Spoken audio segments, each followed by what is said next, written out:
नमस्कार. 28 जानेवारी रोजी सकाळी 8 ते 9च्या दरम्यान अत्यंत दुःखद बातमी ही आपल्या कानावर पडली. उपमुख्यमंत्री अजित पवार यांचं अपघाती निधन झालं. ही सकाळीच बातमी आपल्या कानावर पडली आणि तेव्हापासून जर आपण बघितलं तर भरपूर राजकारणात बदल आपल्याला दिसले. लवकरात लवकर घडामोडी बदलताना आपण बघितल्या. सर्वप्रथम तर सुनेत्रा पवार यांनी उपमुख्यमंत्री पदाची शपथ घेतली. अगदी 3 ते 4 दिवसात लगेचच आपल्याला महिला उपमुख्यमंत्री मिळाल्या पहिल्या. नक्कीच तर सुनेत्रा पवार यांनी शपथविधी त्यांचा झाला. त्यानंतर सुद्धा भरपूर काही गोष्टी बदलताना दिसल्या. पवार कुटुंब एकत्र येणार यावर सुद्धा भरपूर चर्चा अजून सुद्धा रंगताना आपल्याला दिसत आहे. त्यानंतर शरद पवार हे कुठेतरी नाराज आहे अशी सुद्धा चर्चा रंगली. शपथविधीमध्ये आपल्याला सुप्रिया सुळे सुद्धा दिसले नाही, शरद पवार सुद्धा दिसले नाही. त्यानंतर सुद्धा भरपूर स्टेटमेंट आपल्या समोर आले. तर या संपूर्ण गोष्टी आपल्या समोर येताना दिसत आहेत आणि त्यातच आज मिळालेल्या माहितीनुसार अजित पवार यांचा शेवटचा कॉल हा समोर आलेला आहे. एका कार्यकर्त्याला तो कॉल त्यांनी केलेला होता, ते संभाषण समोर आलेलं आहे आणि नक्कीच त्यावर आपण चर्चा करूया. तो कॉल नक्कीच ऐकूया. अजूनही चॅनल सबस्क्राईब केले नसेल तर एकदा नक्की करा. चला पुढे बोलूया.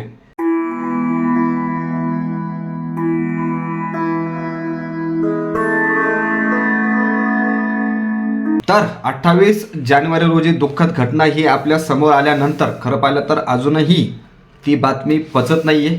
परंतु आज जर आपण बघितलं तर अजित पवार यांचा शेवटचा जो कॉल आहे तो समोर आलेला आहे. एका कार्यकर्त्याला त्यांनी तो कॉल केला होता.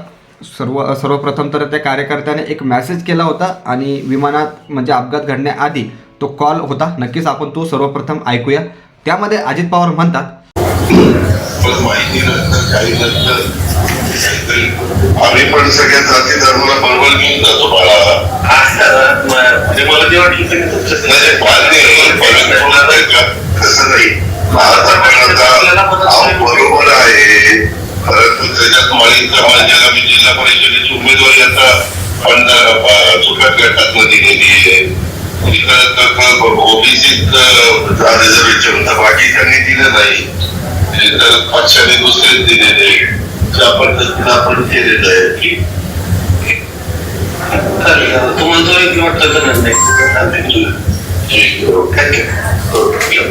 तर हा कॉल झाला होता अपघात होण्यापूर्वीचा हा कॉल आहे.